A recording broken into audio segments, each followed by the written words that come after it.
Rushden and Diamonds, Darlington, Kettering, they're three examples of many of clubs that have had owners that have come in, pumped an absolute ton of money into the club and then just left the club in an absolute mess. It happens far too often. There's so many different clubs and it's sad to see.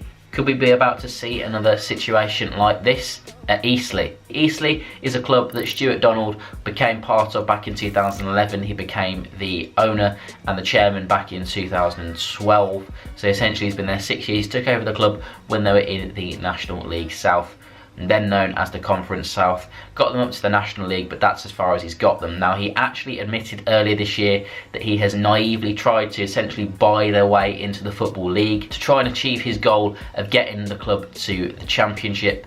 But this season's finish of 14th place in the National League and one of the bigger budgets, a lot of expensive signings. They've got a bit of a reputation of buying quite experienced players that have played at a lot higher level, bringing them in on big contracts, long contracts as well, and unfortunately a lot of these signings don't work. So Mr. Donald is a multi-millionaire. He owns Bidel Insurance, which is part of the civil engineering and construction industry. The company is one of the main sponsors of Oxford United. This is because Donald is an Oxford United fan. He has been all of his life.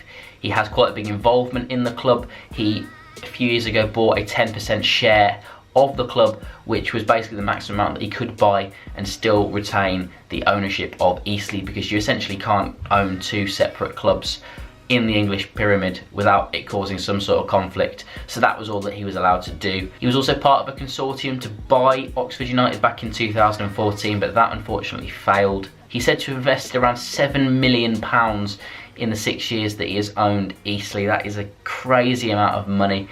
In that time, it's not just on the pitch that they've been spending a load of money. They have developed the ground quite a bit. They've built a new clubhouse behind the goal, a big 2-storey building which has got loads of different facilities, classrooms, that sort of thing as well. He's extended the main stand and also built a massive stand behind the one goal. So he's developed their stadium quite a lot.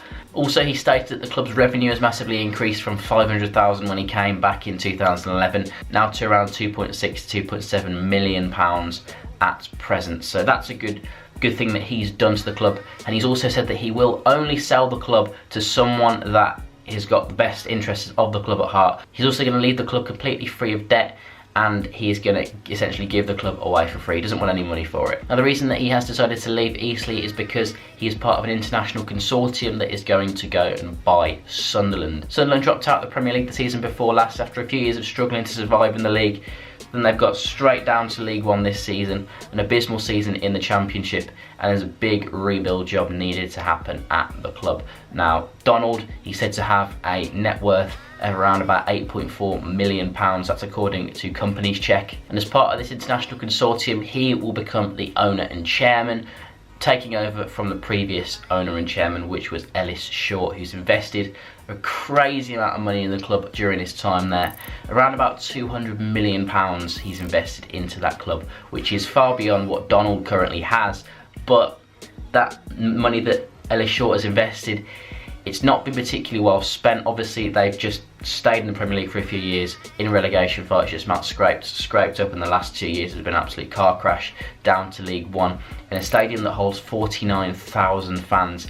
And back when they're in the Premier League, they're having average attendances of over 40,000, whereas last season in the Championship they had attendances of just 27,000. And this is surely going to drop even further as they go into League One, the third tier of English football, the first time they've been there for over 20 years. But it's a massive club, and it's a massive opportunity for Donald to go and rebuild this club. Now, Ellis Short is going to leave the club completely debt-free, just like Donald is doing at Eastleigh. And it said that Sunderland were actually losing around about £500,000 each week, which is crazy.